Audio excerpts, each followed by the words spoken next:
huge fan with this Kimi ban right here because there's still so many other A-list marksmen still on the table. We got the Granger, we got the Claude, who still comes by every now and then, and of course, Gosu here could even opt to actually take down one more fighter. Well, not really exactly a fighter. I'll just correct myself right there. Maybe if they really want to ban, the Valor might be a good choice as well, because from the side of Axis Esports, they are still looking for a little bit more of that firepower. Yeah, and Axis Esports, I believe they also did pick the carry in the previous game. Granger still on the table, like you mentioned, and if you are Team Gosu, I was about to bring out the Archive. Archive was a pick that, while we were watching the previous series, we were hoping that Axis Esports will pick that up in game number 1, where they only had this Lolita as that front line. Team Gosu, they're gonna deny this double tank because the rest of the priority tanks, Hylos and Kufra, have been taken out as well. So smart move from Team Gosu. But I also want to point out, Team Gosu during their qualifiers towards M1, they have some interesting picks when during the Shanghai qualifiers, where they have Estes, a hero that we just don't see almost anywhere. But today they're gonna go with the textbook play, and carry will be their choice. I do like the ads just coming from the side of Team Gosu right here. They needed something that's really reliable to shred out some of these tanks, and what better way than to pick up the carry. All you have to do is get the Demon Hunter Sword, and you will get a little bit more of that power spike, or even the Golden Staff as well. But Franco is something that we haven't really seen all too much of inside of the M1, but in the MPL MYSG, this is one popular pick heading in towards that playoff round. So Axis Esports is taking double or nothing, and now they're locking in the Franco right here and hoping to connect those hoops. Yeah, and this is the all-in, I could say the all-in for Axis Esports. On paper, it seems like it's going to work out pretty well, and it is. The theory crafting for Axis Esports does seem more robust compared to the first series. Team Gosu right now, if you're looking at this Franco, you kind of know that Kaja might not find an easy way to just go and flicker Divine Judgment because of the presence of this Franco. So he has a big task if you are the Malaysian team. But Team Gosu, the Thamus is a really obvious choice. We've seen Leomord being picked out only by VFM yesterday as a stable, neutral fighter. But the general consensus is Thamus is still the more popular pick. Well, I definitely would agree with that. The Lava Lord has been really consistent, and the win ratios are pretty good as well, as we are looking at the stats of Tavis. And for Axis Esports right here, of course, great pickoff potential in the early bouts, but heading in towards the late game here, I'm looking at Gosu, and I'm liking how secure the mid and late game is for the North American team. Now, of course, Team Gosu here, being here in the M1, they're looking to prove a statement. Same goes to Axis Esports. So now we're heading in towards our very first game between these two titans. Of course, love the flags as well, pretty much similar in colors in that sort of sense. But for Axis Esports here, they really got to pick themselves up. I felt like that 2-0 sweep that just happened against Burmese Goals, it was a little bit of that sort of a passiveness coming from the Axis Esports side, which I felt was not really that sort of a signature play style that they were in. So perhaps they should be pretty much well relaxed to be confident to play their own game. Yeah, and the skills will kind of tip as well. Malaysia, the locals would mostly agree that Axis Esports, just like most of the Malaysian teams, are the aggressors. They like to play aggressively, but we've seen Game 1 slightly greedy against Burmese Goals with the single tank 2 fighter. Didn't work out. Game 2, same as well. But the game is ready though, so we'll see if Axis Esports can turn this around and flip the script and take on Team Gosu in the second series. Gosu, the American Dragons here, are slowly marching in towards the lanes. And of course, get yourself the M1 ticket.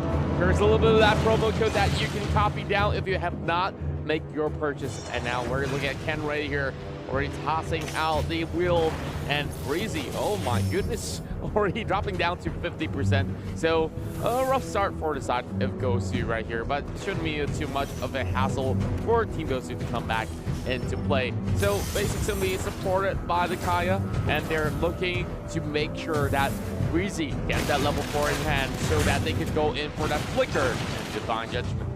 Yeah, and Team Gosu right now is going to go for the standard, and I like the early invade coming in from the USA team, and Evo is the only one who tried to go for the protection on that buff, and he actually took it away, so managing to slow down the tempo from Team Gosu is a good start for Axis Esports. That's definitely a huge signal for the side of Axis to actually march forward as well. Axis Esports will also try to take down this sort of cap without any sort of contest at all.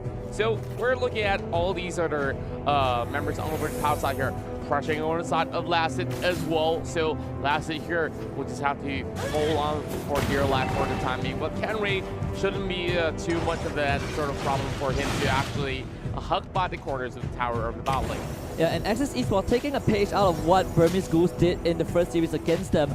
In under a minute and a half, Burmese Goose were able to take that top tier 1, rendering this Marsha ineffective. And right now what Axis Esports trying to do is to take that bottom tier 1, but now Team Gosu, they're gonna jump the gun right now. Lasted does not have that level 4. General, though, pumping the damage with the wheel, not able to get the kill off.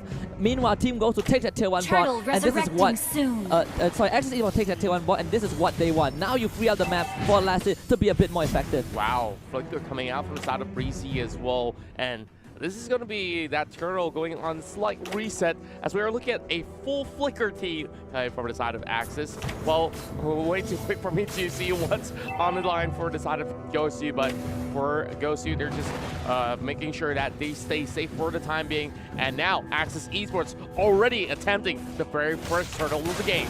Definitely a bit more composed recovery. They were not letting game 1, series 1, get to them. So Team Gosu, they're gonna lose that turtle. The fact that they were not able to steal the buff early on, they lost the turtle, they lost the tier 1 bot. Axis Esports, with that slight economy advantage, can look to push this, and you can see 4 members from the Malaysian team, they are already congregating on the top side of the map. They want to take the top tier 1 just so this Marsha can actually function, and not to go in with the ultimate onto Paulo. Great wild shot. Paulo is blocked by the wall, so they will get the first blood, and that will go over to Axis Esports. What a great setup coming in from that Grok. Look at that wall charge ramming onto 2, and that wall to negate the escape. And now Axis Esports can take more than just that. They've already got the turtle, they've already got the first blood, and they will also take another tower down from the top side. Now, look at the goal graph here. They're already 2,000 in favor, and Axis Esports are looking to dominate. Yeah, and Lax is looking pretty fine right here because those 2 side lane tier 1s are taken down. Now this Marsha can go anywhere she wants, like you mentioned, the goal grab in favor of Axis Esports completely. Team Gosu seems like the only aggression that they made was onto Lasted twice, no kills at all, and they're forced into this very conservative playstyle, and that will give Axis Esports the space that they need. They will find Polo once more, and that one will go over too long. We can see Scott to suppress him right there, and he could not even move a muscle. Now Gosu here already dropping another member. Of course, this is still pretty much early into the game, 4 minutes in, and we're seeing Axis having a great control inside the jungle, and you see there's so much of that pressure going on, and Team Gosu does not really have any sort of response for the time being, and there it goes, one more tower on the top side. Team Gosu a bit too passive. They're not responding to the sieges from Axis Esports. They are still leaving that side laner, the Thamus, to farm in the bottom lane. Sure, you get that resources, but the rest of the map is jeopardized by Axis Esports, and not really sure what they're going to do now because the carry seems like it's not able to find the effectiveness that they need. As we mentioned, that carry does go down, but Basic comes in. He wants that revenge. Polo as well with the charge, going to jump right in, gets the stun onto Scott. Long will flicker away. Breezy gets the ambush and gets taken down by Vin, and this is what you want to see from Axis Esports. The recovery, Polo with a divinity blast, but cancels by Scott. He hooks him away, and then will give Ranger the killing spree. Basic now will try to salvage everything, to dump him with the Stardust 4, and we'll find that the shutdown onto the Ranger, but Basic has to get away, and Axis Esports will not let that happen. The killing spree going over to Rin. Whoa, such a beautiful fight coming from Axis Esports, and look at Scott though. That beautiful hook cancel out the Numenon Blast, and Axis here looking for another turtle, but let's have a look at the replay brought to you by Mlbb. Look at Basic, he went in for a chase, and of course Lung was forced to flicker away, and this is where things get even more interesting. They know that Paulo is channeling ult, and Scott, in that sort of a moment, clutches it off and cancel in time to save members of Axis Esports, and it was only down to Basic, but Rin still made sure that he gets a kill with that flicker coming out. Yeah, and even with the falling Star Moon, Esmeralda got the shutdown but was not able to get out, so in the end, the shutdown doesn't really matter too much for Axis Esports because they got more than they came for. Scott MVP for that. Evo now getting ganged on, but he is the Grok, pretty tanky. They can use the Divine Judgment on him, but they didn't pull him back, and that means Evo will get away scot-free. And guess what? Paulo Akenre is caught out again, and it will be this one going over to Evo. Well, Evil X, of course, already took a lot of that damage, but it was Kenray who fall in that sort of a slight skirmish. But looking at Gosu members, they're slowly getting themselves back on track. Though a little bit late though, 6,000 gold still in favor of Axis, and that's gonna be the buff being pulled over. And Paulo right now is getting that all talent performance out of Scott, but no follow-up whatsoever from Axis. And Rin is coming online on his signature Lunox 3-0-2 long as well. 3-1-2, the two calls from Axis Esports are on a roll, and Team Gosu feels like they are really desperately trying to make something happen. The only kill that they got was basic onto that shutdown on the Granger, but now another 5 Paulo immediately caught out. Not even have a chance to use that Numinum Blast, and Team Gosu won't have a chance to defend this tower at all. I feel like Paulo has been caught out a little bit way too much in this sort of early game fights, and now we're already in 7 minutes of the game, and that possibly shouldn't be the case at all for the side of Team Gosu, but of course they have to let this mid tower fall in that sort of sense, and Axis Esports here can just run free anywhere as they please. And speaking of that, Kenray getting caught out as well. Yeah, no way out for Kenray. Another kill going over to the core of Axis Esports. Long now, 5-1-2. This Granger is absolutely massive. Blade of Dispatch available. They're gonna get the suppress on the basic, but Team Gosu now, they have the backup. But keep your eyes on Rin. This Lunox is pretty scary. He's still left alone. Basic is in, but the brilliance from Lunox will keep her invulnerable for now. One kill goes over to Paulo, but it seems like Lassie will find Paulo in return. General now isolated from the rest of his team, and it seems like Axis Esports will find a win. 1, 2, 3 are down. Granger on the killing spree, and Axis Esports under 8 minutes will crack the base of Team Gosu. That was technically a team wipe before Kenray even came back up online. Now, heading back into his ad play, Basic was trying to focus everything upon all these members of Axis, but Flicker coming out from the side of Scott to bait Paulo on towards the other corner instead.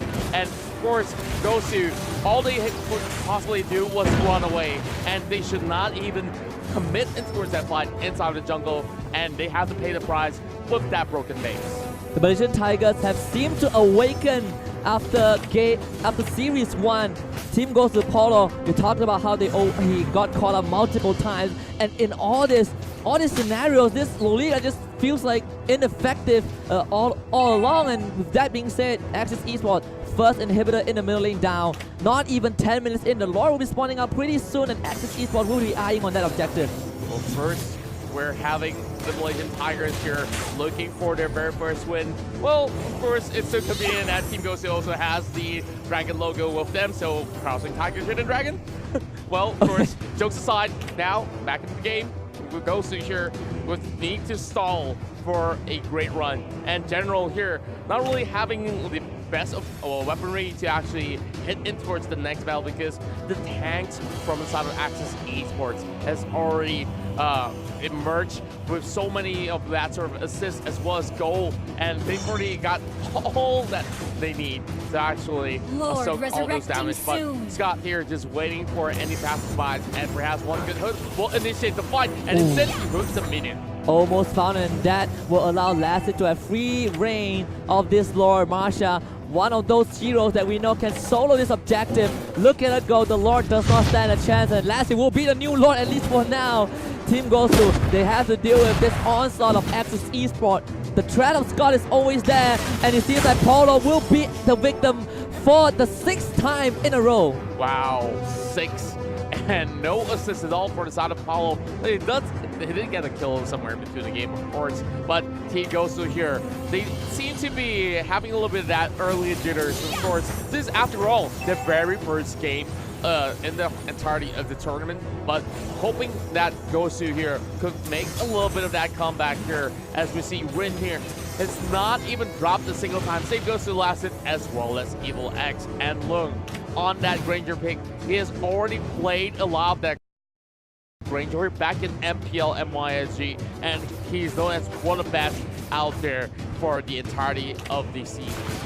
This this power from Axis Esports was missing in the series against Burmese Goose, but against Team Gosu, they are unleashing the full power. The Guardian Barrier just come out onto Paulo, and Paulo now, with his Dying Grab, will have to hold this store as Team Gosu desperately need to defend against this potential final siege, and Axis Esports, they're just gonna go for the Crystal, and they'll bag their first win.